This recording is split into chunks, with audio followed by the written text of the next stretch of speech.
Warning, contains major spoilers for Series 1, 2 and 3 of The Bridge. Right, so you've never seen The Bridge. Now you've learned the error of your ways, allow me to get you up to speed on what is surely one of the greatest TV shows of all time. Let's go right back to the beginning.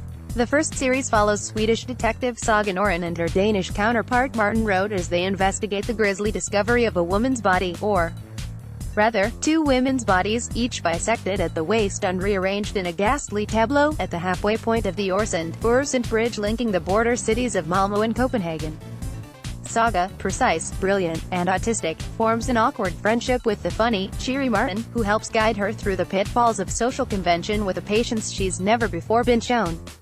Martin's own personal life, however, is complicated, and comes back to haunt him when the numerous murders that ensue turn out to have been committed by his former friend, Jens, who is seeking revenge for a very personal betrayal. Martin's son, August, proves to be the final victim. While the duo try to get to the bottom of terrorist outrages committed by a fanatical environmentalist group in Series 2, Martin struggles to come to terms with his loss. His grief and rage finally drive him to poison Jens in prison, though the death is at first believed to be suicide. Saga realizes what he's done, and, unable to ignore his crime, turns her friend in. After that whistle-stop tour of the first two series, we'll now make a more leisurely journey across a certain iconic structure in pursuit of Series 3's beautifully bleak delights. 13 months after Martin's arrest, Saga is called upon to investigate another grim killing. The body of Danish educator and activist Helle Anker has been discovered in Malmö, seated at a dinner table and surrounded by mannequins posed to resemble a cozy family gathering. Helle, a pioneer of gender-neutral education, was a controversial figure who had been on the receiving end of a deluge of threats. Conveniently enough, the construction site where the body is found is owned by the husband of right-wing blogger Lise Friis Andersen, one of Helle's most vocal critics. When Fabian Christensen, the first Danish priest to marry same-sex couples, is found strangled, his body seated on a swing, the clues seem to point towards a killer with a political agenda. Saga is wary of this apparent connection, but her biggest problem at the moment is her fractious relationship with her new Danish partner, the forthright Hannah Thomsen.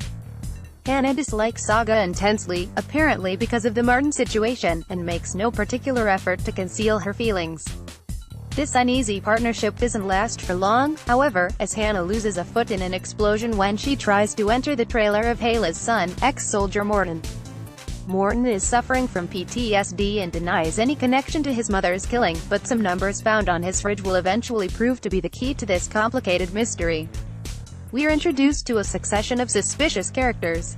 There's Anna, a businesswoman sleeping with her best friend's teenage son. The poor kid eventually commits suicide after she callously dumps him in public following the publication of paparazzi photos of one of their trysts, before her husband winds up dead at the hands of the serial killer, Mark, whose pregnant girlfriend Jeanette tries to pay off his massive gambling debts to gangster Lucas Stenstrup, but is saved by the intervention of art collector Freddie Holst. Claes Sandberg, a motivational speaker who claims to have recovered from his ex-wife Asa's decision to marry his ex-best friend, Freddie, and Henrik, a husband and father who picks up women at singles nights and then comes home to tell his wife all about it.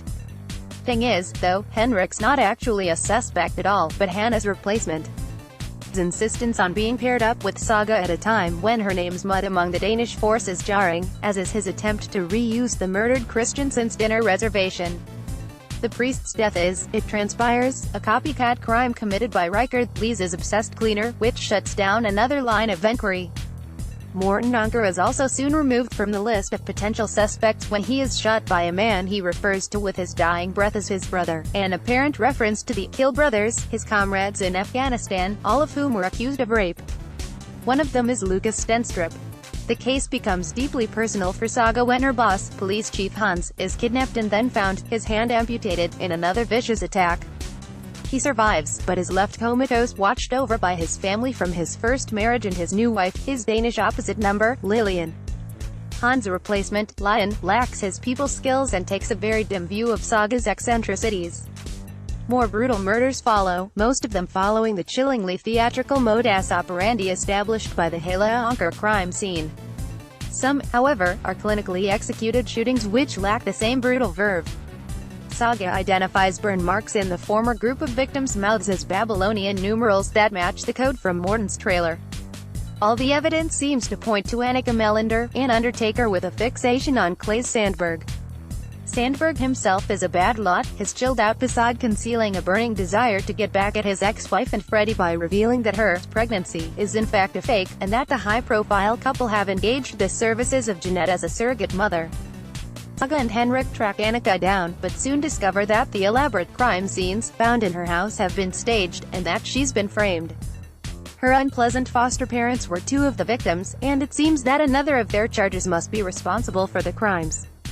The final piece of the puzzle falls into place when the Holst's bodyguard, Colbert, recognizes Morten Anker. The dead man came to Freddie's house wanting to speak to his father. It turns out that Hale Anker's son was fathered by a sperm donor, a young Freddie Holst. Henrik has a brainwave and gives the code from Morten's fridge to the director of the clinic involved, which reveals that Morten's true brother was Emil Larsson, a mild-mannered art gallery attendant. Each of the staged murders was set up to resemble a painting from Freddie's extensive collection. Emil shoots Mark dead and captures Jeanette, who gives birth to Freddie's son alone and in agony. Freddie and Colbert manage to find her in time to save her life, but the baby is missing. Frantic Freddie takes matters into his own hands, escaping his police guard and pursuing Emil to the bleak island of Saltholm.